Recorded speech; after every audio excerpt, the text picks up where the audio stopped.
Ya están. ¿Me podría confirmar si se ve? Sí, se ve. Ya.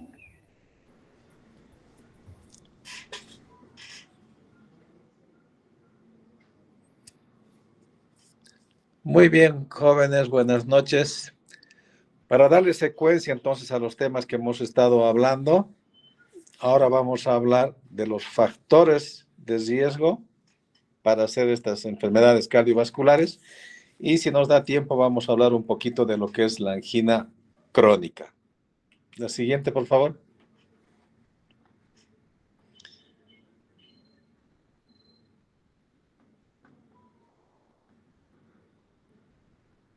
No pasó la diapo. Ahora sí. Las enfermedades cardiovasculares no solamente comprende el infarto o la angina, también comprende otras enfermedades que tienen una elevada morbimortalidad. Por ejemplo, una embolia. Algunas personas pueden nunca haber tenido angina y directamente mueren súbitamente. Y a veces también hay problemas serios a nivel de la aorta. Todos estos en conjunto se denominan enfermedades cardiovasculares arterioscleróticas más apropiadamente. Y según estadísticas, estas enfermedades en su conjunto representan por lo menos un tercio de la mortalidad total en la población mundial. Por tanto, debería ser uno de nuestros objetivos principales conocer los factores de riesgo y tratar de controlar los que se puedan manejar. Hay algunos, como vamos a ver, que lamentablemente no podemos hacer nada, pero la mayoría de los factores de riesgo para estas enfermedades sí podemos actuar. La siguiente.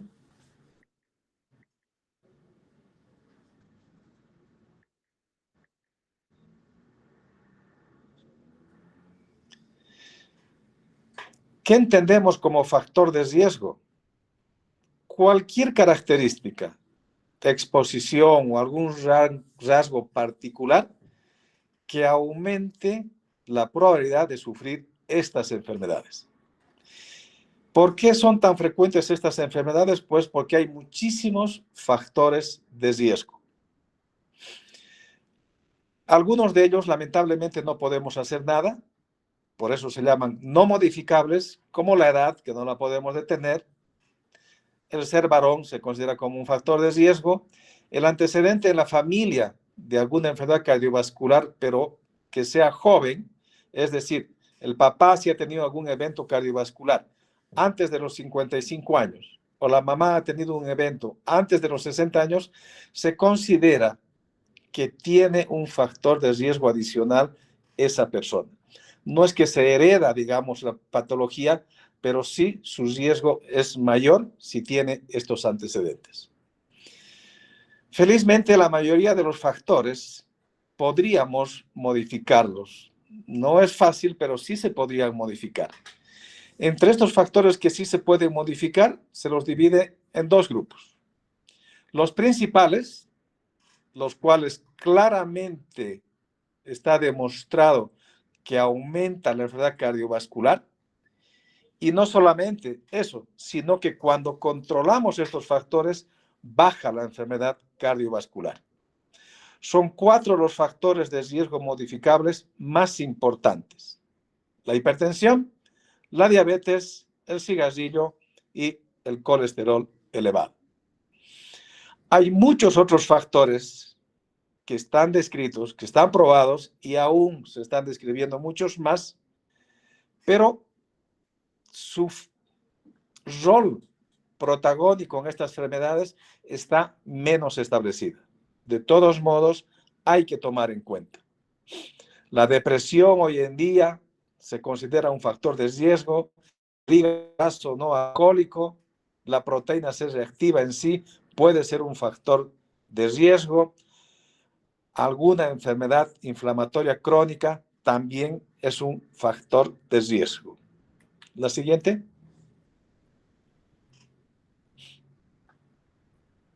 Entonces, ¿qué es lo que deberíamos hacer idealmente? Pues prevenir estas enfermedades cardiovasculares. Y la prevención cardiovascular se divide en dos grandes grupos. Primaria son todas las acciones que se realizan en forma individual o en la comunidad para evitar la primera manifestación de esa enfermedad. En cambio, una prevención secundaria son todas las acciones, medicamentos, etcétera, pero para que no se repita nuevamente esa enfermedad. Una persona ya tuvo una embolia, pues hay que tomar medidas para que no tenga nuevamente embolia, porque todas estas enfermedades tienen el riesgo de presentarse nuevamente si no tomamos medidas preventivas. La siguiente. ¿Y cómo podemos saber cuál es el riesgo cardiovascular de cada persona? Es un tema a la vez sencillo y complejo. Hay múltiples criterios y múltiples calculadoras. Diversas sociedades han sacado sus propias calculadoras, pero estas obviamente están realizadas en poblaciones que tienen algunas características particulares. No son directamente extrapolables para todas las poblaciones del mundo. Idealmente, obviamente, cada país, cada región debería tener su propia tabla con los datos de su propia región. Cuánta cardiopatía isquémica tienen, cuántos factores de riesgo tienen, etcétera, pero no es sencillo porque hay que hacer un seguimiento durante muchísimos años para poder establecer estos factores de riesgo. Idealmente, obviamente, deberíamos tener un enfoque barato y rápido para poder decirle a un paciente, este es su riesgo cardiovascular y estas medidas tiene que realizar para reducir su riesgo cardiovascular. Si resumimos, básicamente, en una consulta y 3 exámenes de laboratorio, tenemos los elementos principales para poder estimar el riesgo cardiovascular. La siguiente. Más o menos se simplifica de este modo. Primero, vemos si esa persona ya tiene alguna enfermedad o algún rasgo particular que por sí solo ya dice que es de alto riesgo. Una persona que ya tuvo un infarto, por ejemplo, ya es de alto riesgo, no necesitamos hacer ninguna otra determinación. Una persona que ya tuvo embolia, lo mismo. No necesitamos usar ninguna calculadora, automáticamente es de alto riesgo. Si esta persona no tiene un marcador individual de alto riesgo, pues como segundo paso usamos una de estas calculadoras. Nosotros hicimos hace años un trabajo comparando nuestros pacientes con las diferentes calculadoras que están en el medio y lamentablemente los resultados no son uniformes. Lo que para uno te da un riesgo intermedio, para uno te da riesgo bajo y no tenemos una calculadora propia del país. Y finalmente, si con uso de estas calculadoras no podemos determinar el riesgo, hay todavía otros factores a tomar en cuenta cuya presencia nos puede cambiar el nivel de riesgo. Una persona que parece un riesgo intermedio, pero que tiene otros factores que se llaman moduladores de riesgo, puede ser considerado un paciente de alto riesgo y cambiar nuestra conducta de prevención. La siguiente. En esta tabla que ustedes la tienen, que no la vamos a leer todas porque las van a tener en las diapositivas, se transcribe en 3 grupos de riesgo. Muy alto riesgo y moderado riesgo. Como dijimos, hacia arriba, la persona que tenga una enfermedad cardiovascular, arteriosclerótica, cualquiera sea, aunque sea asintomática, ya es considerado de alto riesgo. Un paciente diabético con daño de órgano blanco o que tenga además otros factores de riesgo es considerado paciente de muy alto riesgo, independientemente de otros factores que vayamos a tomar en cuenta. A estas personas no les hacemos uso de la calculadora de riesgo. Estos marcadores individuales ya nos ayudan a determinar su riesgo. Si no tiene estos marcadores de riesgo individual, pues entonces la siguiente, podemos utilizar alguna de las calculadoras.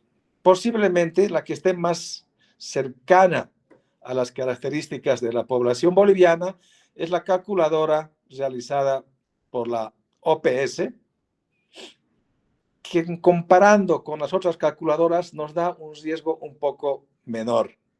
Posiblemente, como les digo, por las características propias de nuestra población. ¿Qué es lo que toman en cuenta estas calculadoras? Criterios importantes, como el género, que ya hemos hablado, la edad, si fuma o no fuma, el nivel de presión, si tiene o no tiene diabetes, y el colesterol.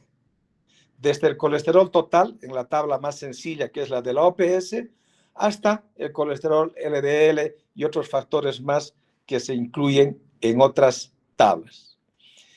Estas calculadoras de riesgo existen. Uno introduce los datos, le calcula el riesgo, la siguiente.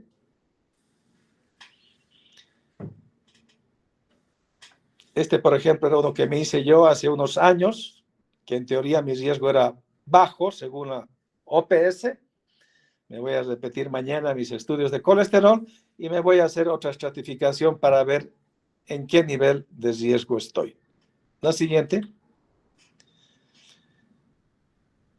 Estos scores, estas aplicaciones, no solamente nos determinan el riesgo, sino que más o menos nos dan las recomendaciones de acuerdo al grupo que nos calcula el riesgo para poder reducir los factores de riesgo principales y de esta manera prevenir o reducir la incidencia de estas enfermedades. Siguiente. Este es el score de la Sociedad Americana de Cardiología, que, como les dije, incluye algunos otros factores más, como que si está tomando estatina, si está tomando aspirina, cuánto es su colesterol LDL.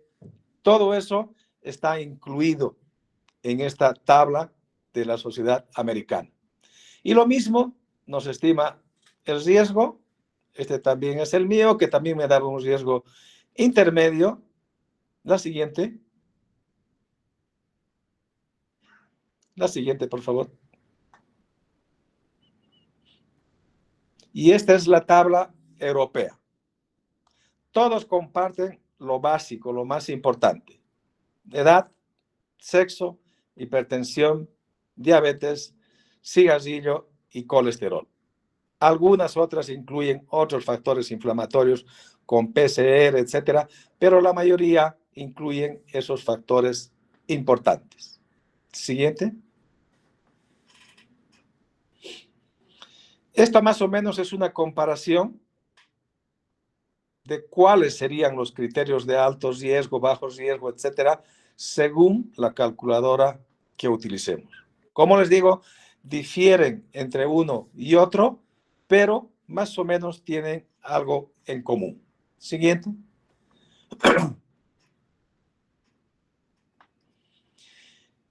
Si no podemos determinar claramente por un criterio individual o porque la tabla nos da específicamente en un grupo, podemos utilizar estos moduladores de riesgo. Estos moduladores de riesgo aumentan el riesgo cardiovascular si es que encontramos en esa persona. Por ejemplo, hoy se hace mucha tomografía y en las tomografías podemos ver calcio en las arterias coronarias. Eso aumenta el riesgo. Por sí solo no es un factor de riesgo mayor, pero en presencia de otros factores de riesgo, niveles que están intermedios, su presencia nos aumenta el riesgo. Los antecedentes familiares, la obesidad y enfermedades inflamatorias como la artritis reumatoidea también modulan el riesgo. Por sí solos No son factores de riesgo principales, pero sí nos ayudan muchas veces a definir mejor nuestra conducta de prevención. La siguiente. Y esta tablita resume lo que deberíamos hacer absolutamente todos, pero lamentablemente no somos muy responsables, entre los cuales me incluyo, obviamente, y no cumplimos estas recomendaciones. Muchas de ellas no son difíciles de cumplir, que están demostrados que van a bajar las enfermedades cardiovasculares. Y van desde la dieta, la actividad física, que cada vez recomiendan mayor actividad física, pero haciendo énfasis a que hasta la mínima actividad física, la poca actividad física es mejor a nada. Idealmente dicen que había que hacer 60 minutos al día de actividad física, pero una vez más le digo, si hacen 10 o 15 minutos es mejor que nada. Lo mismo sucede con el cigarrillo, tratar de no exponerse de ninguna forma, no subir de peso, manejar un buen nivel de presión arterial, controlarse el azúcar, la creatinina, el colesterol. El colesterol malo que se llama, o el colesterol LDL, en el manejo de los lípidos, es el factor más importante. Y el nivel recomendado hoy en día depende del riesgo de cada persona. Si bien en los laboratorios nos va a dar un resultado y nos va a decir si está dentro de rango o está fuera de rango, es un parámetro general muy grande que nos sirve como referencia. Pero el que esté dentro de rango para una persona ya es muy elevada para otra persona si tiene características de alto riesgo. Por eso es que recomendamos en forma individual el nivel de colesterol LDL.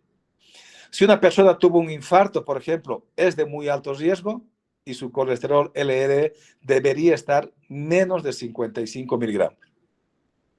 Si tiene altos riesgos, se permite hasta 70, moderado riesgo hasta 100, y el de bajo riesgo está muy discutido. Las guías americanas no aceptan más de 130, en cambio la OMS acepta en teoría hasta los 189 miligramos. Si ustedes ven, 100 miligramos está considerado dentro de las referencias del laboratorio como normal, pero una persona infartada, etcétera, ya es un nivel muy alto y debemos bajar mucho más. Los triglicéridos, un factor secundario que controlamos sobre todo si ya hemos controlado el nivel de colesterol y el paciente tiene todavía triglicéridos altos y tiene un factor de riesgo elevado. La siguiente. Si haríamos todas esas cosas, pues seguramente reduciríamos la necesidad de utilizar medicamentos, de que existan hospitales o clínicas con angiógrafos para hacer angioplastías, hacer muchas ecocardiografías, etcétera.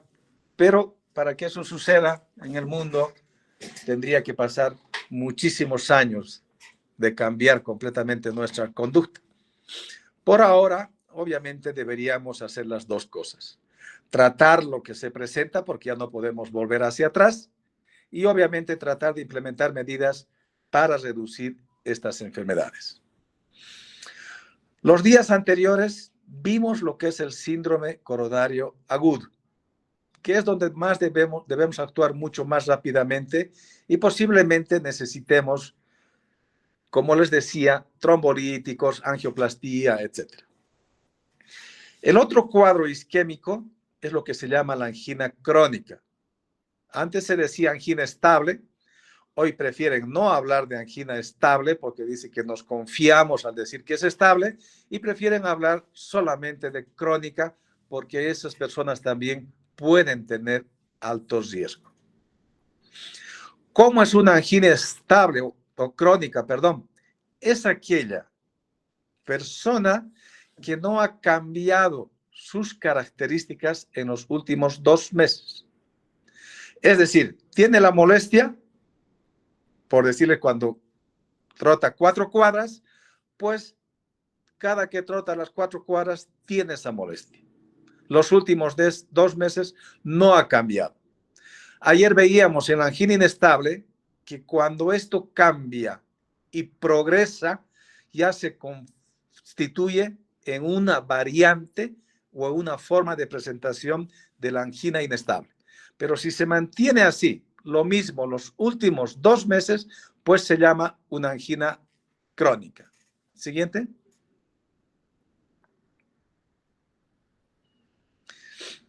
Aunque a veces está discutido, hoy en día recomienda no hablar mucho de angina atípica, pero es lo que está descrito todavía en algunos libros. ¿Qué decimos para decir es una angina típica o clásica? Hoy dicen deberíamos llamar solamente un dolor de tipo isquémico. Es un dolor que ya han visto en semiología, opresivo, retroesternal, que se irradia a veces al cuello, al brazo izquierdo, a la espalda, pero muchas veces está en el epigastrio, a veces en los 2 brazos. No hay un patrón único del dolor de tipo isquémico. Hay que analizar junto con los factores de riesgo y descartando alguna otra causa de que tenga el dolor. ¿Qué otra característica tiene? Que sea desencadenado por el esfuerzo físico o estrés emocional y que además se da como el reposo. Ya hemos visto en una de las primeras diapositivas que estas personas habitualmente no tienen formación de trombo.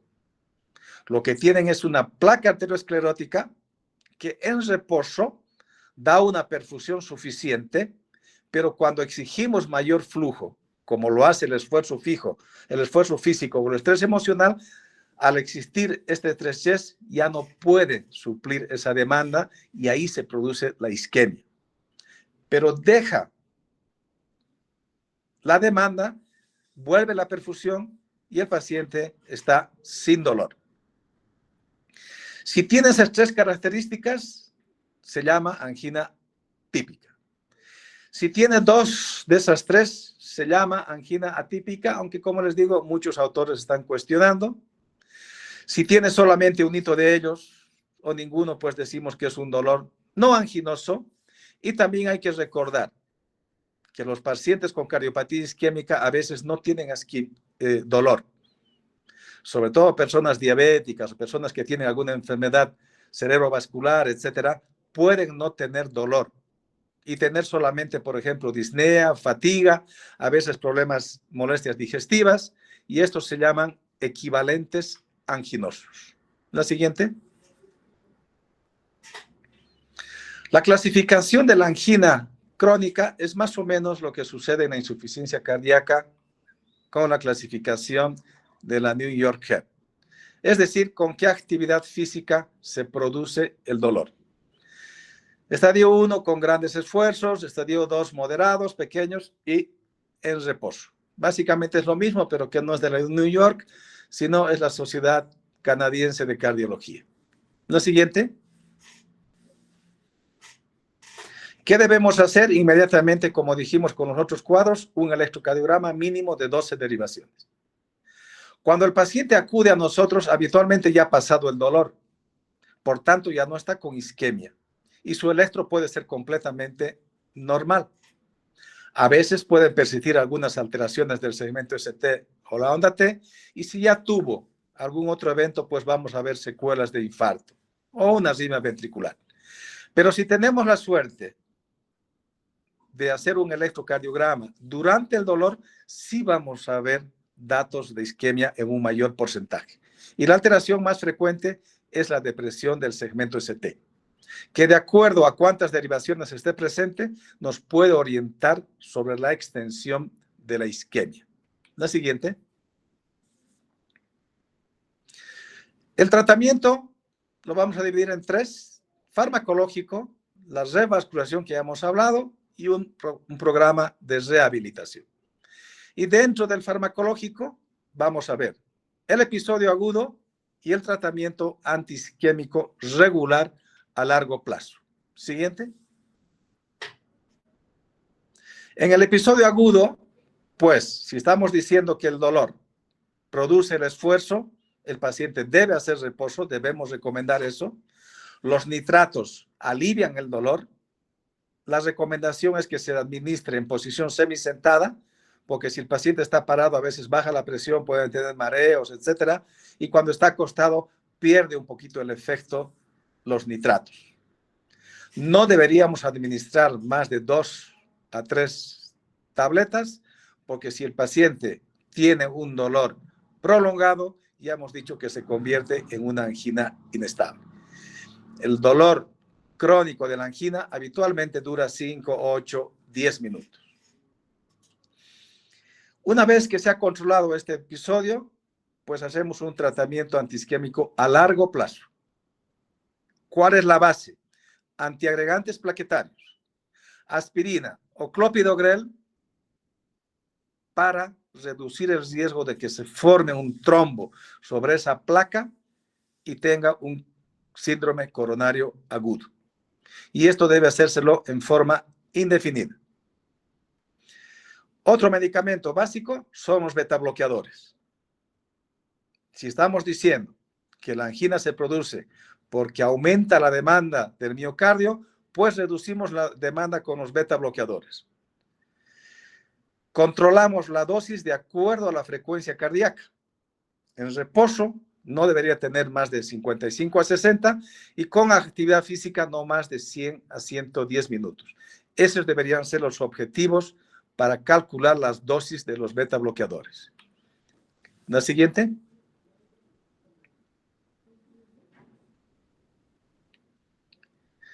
Las estatinas es también un medicamento que debe darse en forma indefinida. No solamente es hasta lograr el objetivo deseado, sino toda su vida debe estar con estatinas. Los inhibidores de la enzima angiotensina, sobre todo si tiene hipertensión o tiene algún compromiso miocárdico, y los antagonistas cálcicos, que también ya los hemos mencionado, se pueden utilizar en lugar de beta bloqueadores, sobre todo cuando existen contraindicaciones. Pero la recomendación es utilizar no el nifedipino, porque este medicamento y el amlodipino también pueden aumentar la frecuencia cardíaca y aumentar la isquemia. Si estamos utilizando betabloqueadores, tenemos buena frecuencia y, por ejemplo, no controlamos bien la presión y queremos utilizar un antagonista cálcico de este grupo, podemos utilizar, pero con ese cuidado de que no produzca taquicardia. En forma aislada, no es bueno utilizar este grupo de antagonistas cálcicos. Verapamilo y diltiazem sí, porque eso sí bajan la frecuencia cardíaca. Los nitratos antes eran muy utilizados, cada vez menos, porque no hay una evidencia cierta de que vaya a disminuir la mortalidad a largo plazo. La siguiente. No a todas las personas les hacemos una angiografía, tampoco en la angina crónica. Vamos seleccionando a las personas de alto riesgo. ¿Qué podemos hacer? Una prueba de esfuerzo, que básicamente consiste en hacerle caminar a la persona, pero controlarle el electro y también, obviamente, los signos vitales y la clínica que tiene el paciente.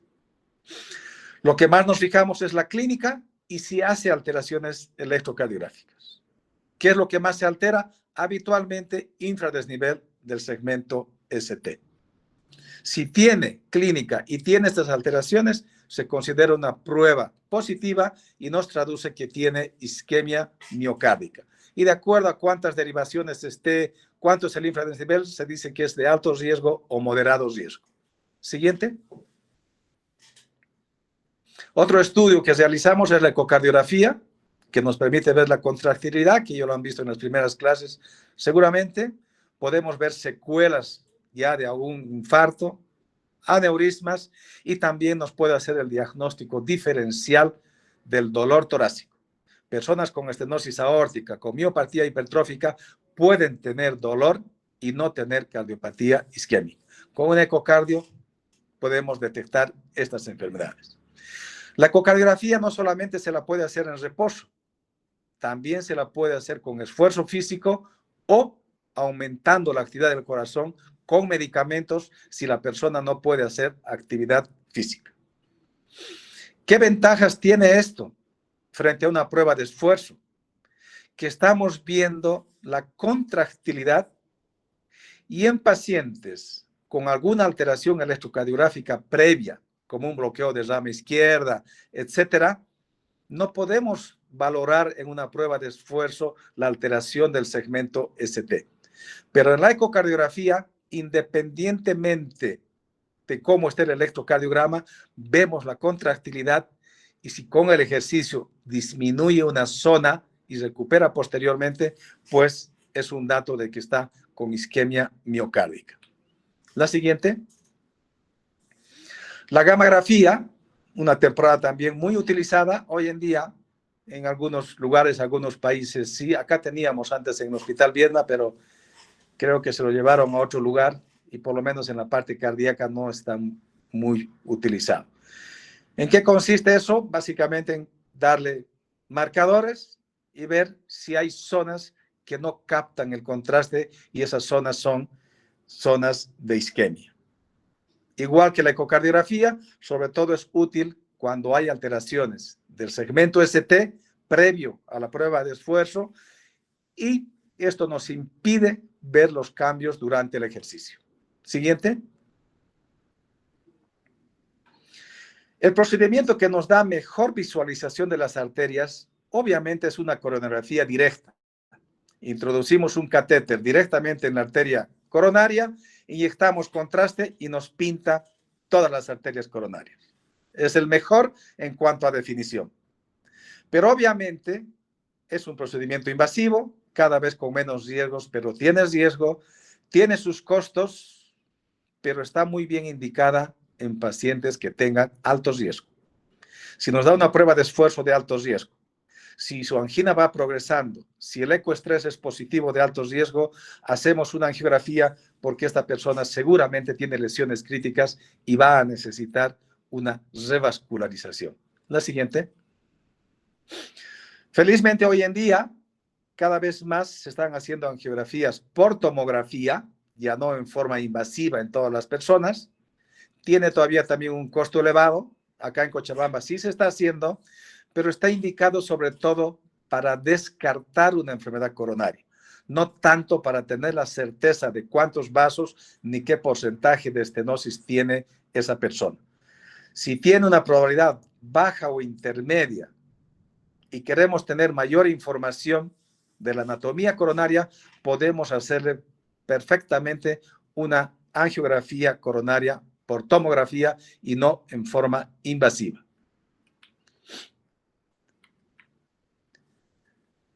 Muy bien, jóvenes. Con esto hemos terminado todo lo que es la parte de cardiopatía isquémica y mañana vamos a continuar con lo que me corresponde. Creo que viene el tema de arritmias que ya estaba proyectando hoy día su compañero.